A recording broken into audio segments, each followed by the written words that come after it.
Métro, partenaire des restaurateurs et commerçants indépendants, vous présente votre émission culinaire. Métro, votre succès est notre métier. Au menu cette semaine, les œufs. Alors on ne vous dira pas qui est le premier entre l'œuf et la poule, mais on va tout savoir de la production d'un bon œuf avec Julien, producteur dans le Nord. On cuisinera ensuite un œuf parfait, et vraiment parfait, avec Charles Bruneval du restaurant La Griotte à Lille. Et Jean-Claude, notre expert, nous apprendra ses meilleures astuces pour bien choisir les œufs.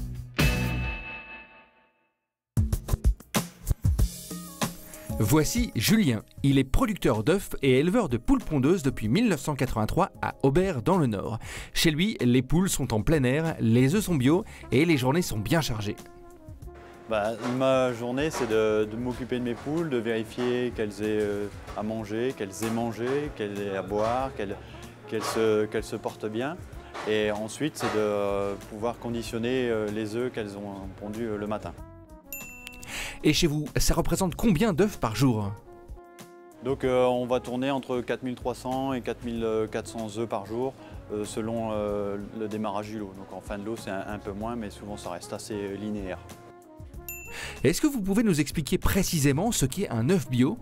Donc l'œuf bio est forcément de l'œuf plein air, parce qu'elles vont dehors, mais c'est leur alimentation qui change. Donc c'est une alimentation qui est d'origine biologique.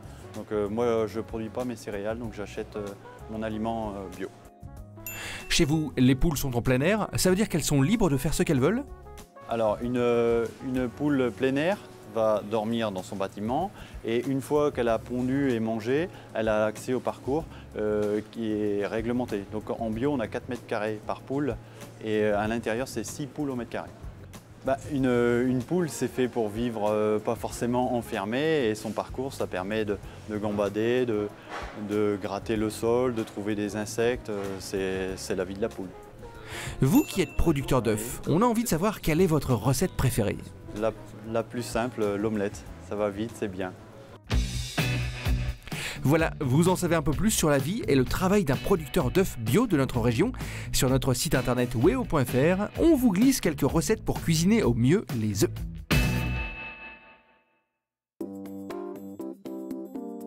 On passe en cuisine. Et pour cuisiner les œufs, on a fait appel à Charles Bruneval. Il officie dans les cuisines de La Griotte, l'un des nouveaux restaurants lillois d'Éric Delerue. Et Charles nous propose aujourd'hui une recette à la fois simple mais très précise, un œuf parfait.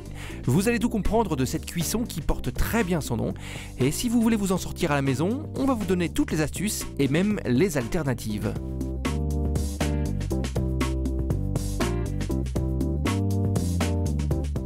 Alors Charles, qu'est-ce qu'on appelle un œuf parfait? Donc l'œuf parfait, c'est un œuf toujours sur la cuisson, la texture. C'est un œuf qui va être coulant, qui va être très onctueux dans la préparation. Voilà, c'est ce qu'on va proposer aujourd'hui dans notre velouté de champignons. Super, alors un œuf parfait, c'est peut-être un peu compliqué à faire à la maison, mais si on voulait le faire, est-ce qu'il y a une astuce ou sinon par contre on pourrait le remplacer par exemple? Oui, bien sûr. Après, ça se rapproche fortement de l'œuf poché qu'on peut faire plus facilement à la maison dans un bain d'eau chaude avec du vinaigre, qui va être le jaune enrobé du blanc et qui permettra d'avoir un œuf également coulant.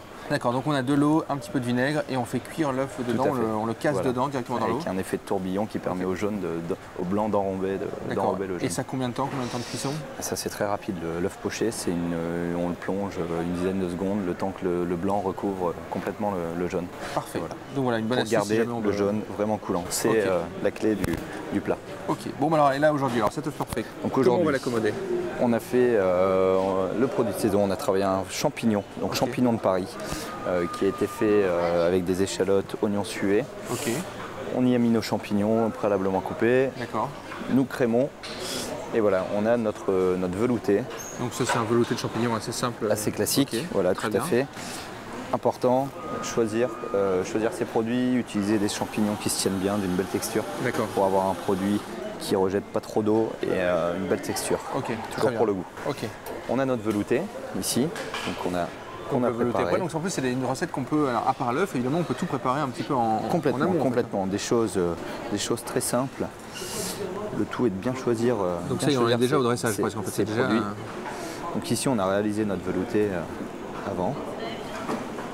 Petite assiette creuse, quelque chose de très onctueux. Pour servir bien chaud. On sort maintenant l'œuf de l'eau Il vient d'y passer 1h30 à 63 degrés précisément. C'est à cette température que le blanc commence à coaguler et que le jaune reste coulant. Vous pouvez vous lancer à la maison et on peut même essayer de le faire au four. Sinon, pour faire plus simple et plus rapide, un œuf poché et c'est parfait. Sa texture coulante et onctueuse. Voilà. Là, tout ce jus-là, il ne faut pas le percer. Voilà, alors là, bien sûr, avec délicatesse. Et là, ça y est, l'œuf est posé. Voilà, tout à fait. Donc, toujours bien délicat pour casser l'œuf, bien évidemment. Et là, on voit que l'œuf, presque, voilà, ça pourrait se percer à tout moment. Il se tient bien, donc c'est là où il joue, justement dans la cuisson et dans le temps, pour avoir justement un blanc qui se tient bien. D'accord. Et toujours ce jaune coulant qui apporte cette onctuosité au plat.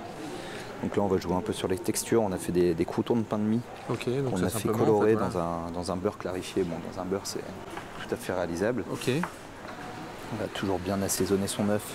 Un petit peu de fleur de avec sel. Une fleur de sel et un tour de moulin à poivre, ce qui se marie très bien d'ailleurs avec le champignon. Et là, pour être en plein dans la saison, on a pris du cresson des fontaines. On a une super semaine avec pas mal de pluie qui a permis au cresson de bien se développer. Et on a pris également, pour être dans la semaine et dans la saison, du cèpe. Encore une fois, avec l'eau qu'on a eue, qui s'est très bien développée, et on y met quelques copeaux de cèpe. Voilà.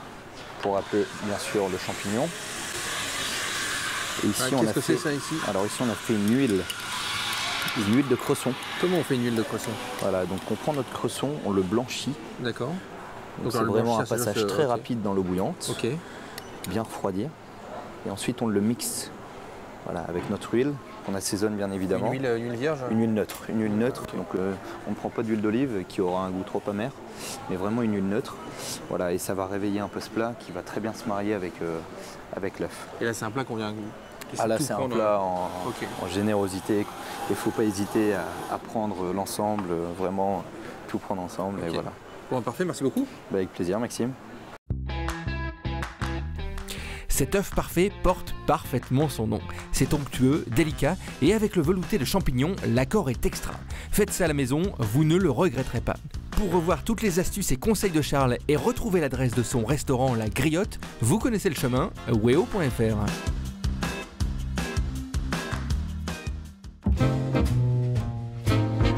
On retrouve maintenant Jean-Claude, notre expert des œufs. Il va tout nous expliquer sur les œufs, comment les choisir, comment les apprécier. Et on commence avec les différentes catégories. Vous savez, c'est les numéros que l'on retrouve sur la coquille. Voilà, donc nous avons 4 catégories dans les œufs. On a le numéro 3 qui correspond à l'œuf, à la poule en cage. Donc c'est 19 poules par mètre carré. Nous avons le numéro 2 qui est la poule au sol, donc c'est 9 poules au mètre carré.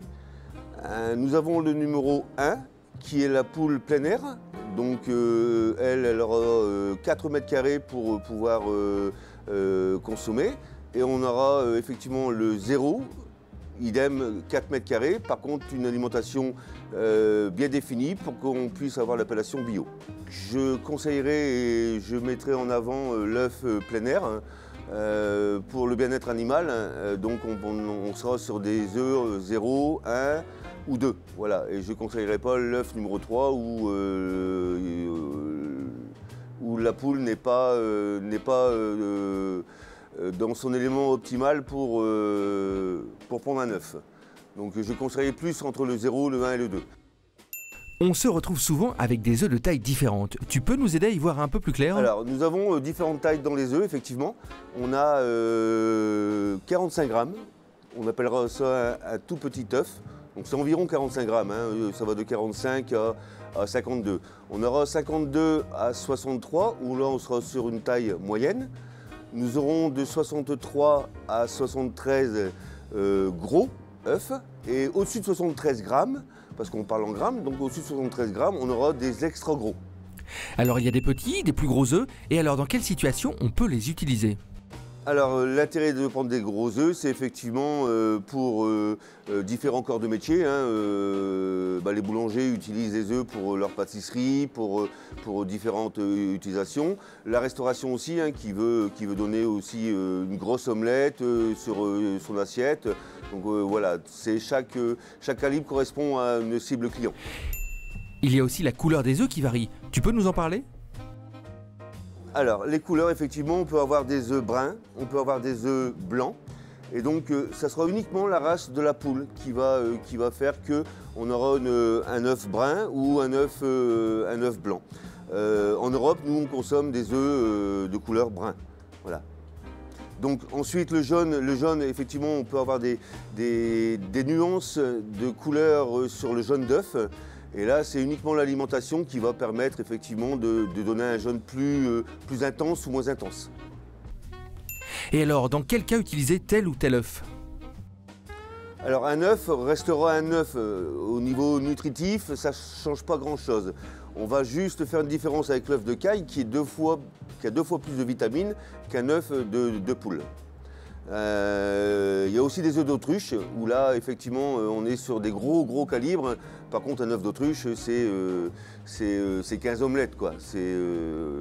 C'est très gros. Merci Jean-Claude pour ces précieux conseils. Si vous voulez voir ou revoir cette séquence, vous connaissez le chemin, weo.fr. C'est ici que l'on se quitte pour cette semaine. Vous êtes des habitués désormais. Les recettes, les astuces et les bonnes adresses évidemment sont à retrouver sur weo.fr. Métro, partenaire des restaurateurs et commerçants indépendants, vous présente votre émission culinaire. Métro, votre succès est notre métier.